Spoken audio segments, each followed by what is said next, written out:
Good day, everyone. Depending on the time of the day that you are seeing this, good morning, good afternoon, good evening. As you can see, I'm being lit by the late hours of golden hour. It's so beautiful. It's so beautiful. Coming here raw and fresh, like an onion. I tried to record this reading many times today. There's a Virgo full moon that has exhausted me through my bones, and I just couldn't seem to finish the reading. Every time I tried to carry it out and complete it, something would, honestly, my son would interrupt me. So I couldn't maintain a clear stream of channeling.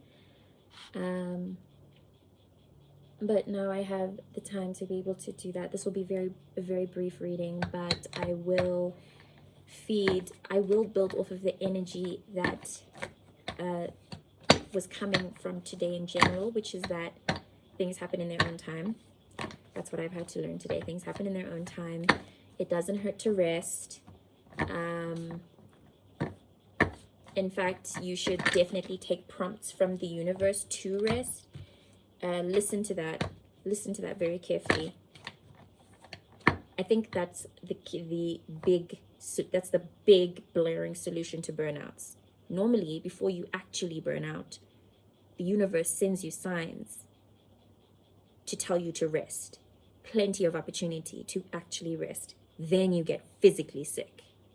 Before you actually get physically sick, know that you are warned. So watch out for the signs of burnout. You deserve rest. You deserve to take things as slowly as possible. Who is pressuring you? Every time you find yourself in a rush, every time you find yourself moving fast, stop dead in your tracks and genuinely in your mind or even out loud ask yourself, what am I rushing for? What are you rushing for? Where are you running? Where are you running? Don't run. Ain't no need for that. There is no need for that. Got the High Priestess. So I'm dealing with somebody with very powerful energy. I'm dealing with somebody who's very clearly gifted. Okay. The Six of Pentacles and the Queen of Pentacles. You are being called to use your gifts to assist others. You are being called to use your cup, your gifted, but only if your cup is overflowing. I actually saw this on Twitter the other day. Don't try to fill other people's cups from an empty cup.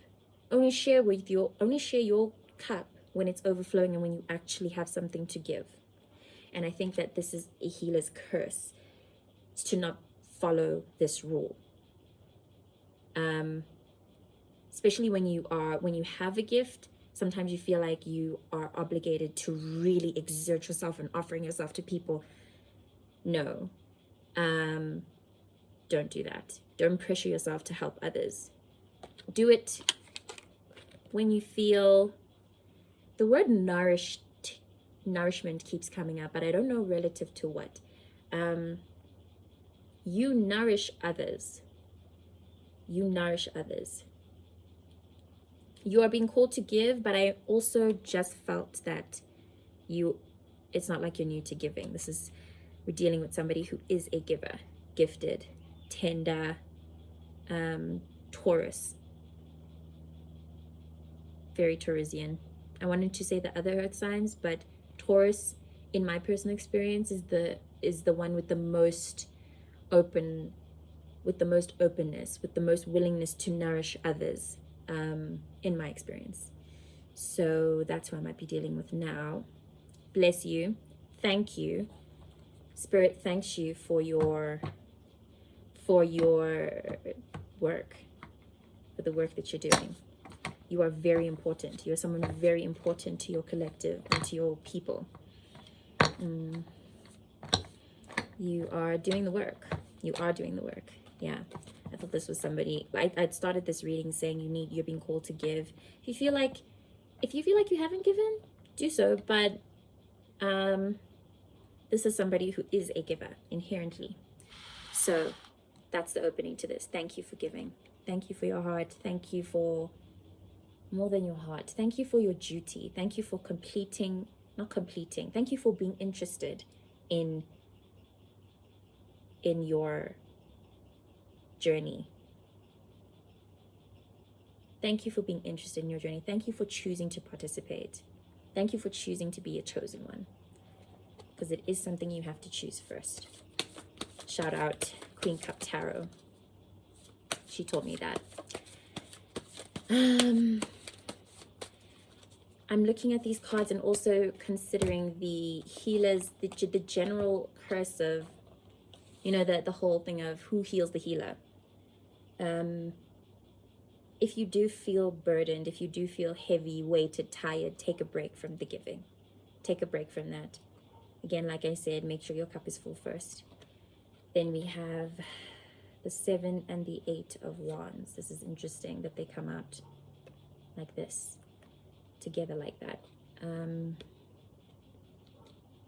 Yeah, it may be that now that all of the cards are laid together like this, it may be that I'm reading for someone who feels conflicted in this energy.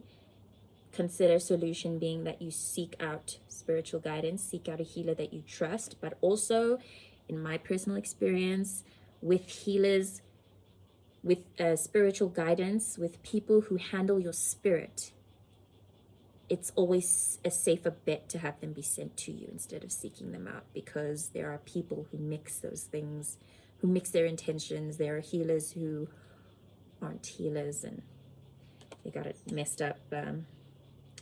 I always recommend you allowing the guidance, the guidance to find you instead of going out desperately to seek it. However, it is about what resonates with you.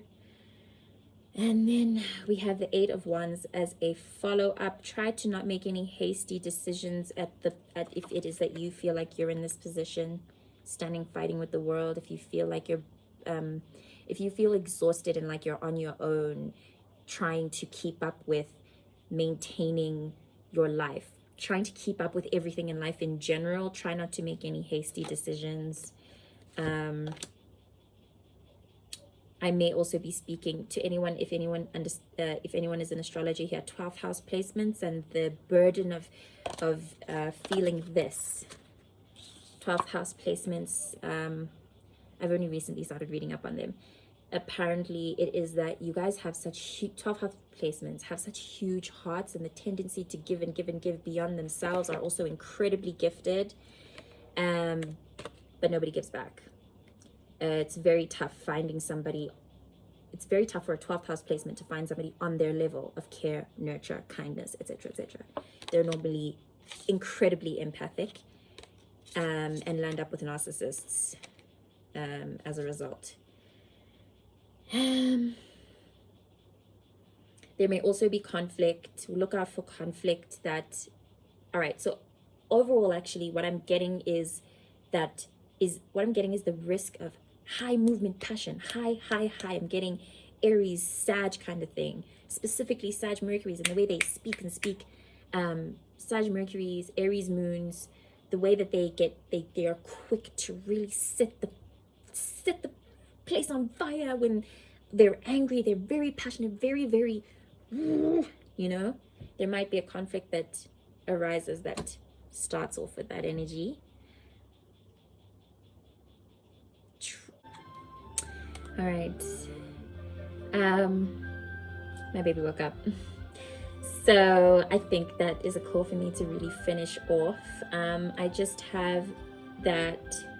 So let's see. Okay.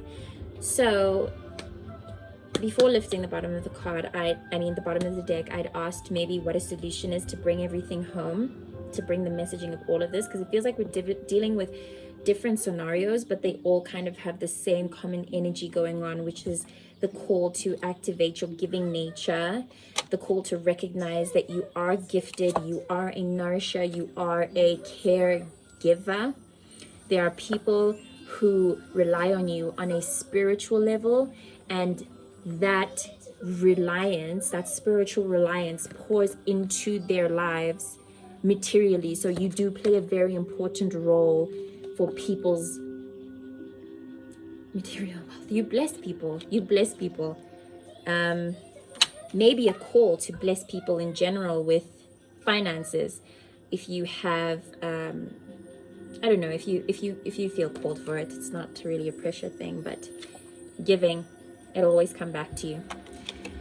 And then be warned for fiery conflict. Take heed.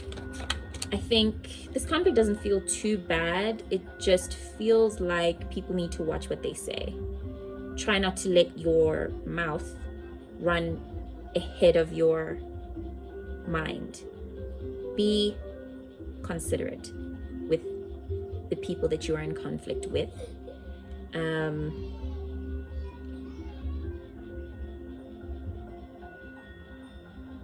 I was talking about 12th house placements and actually saw a piece of advice for 12th house placements yesterday.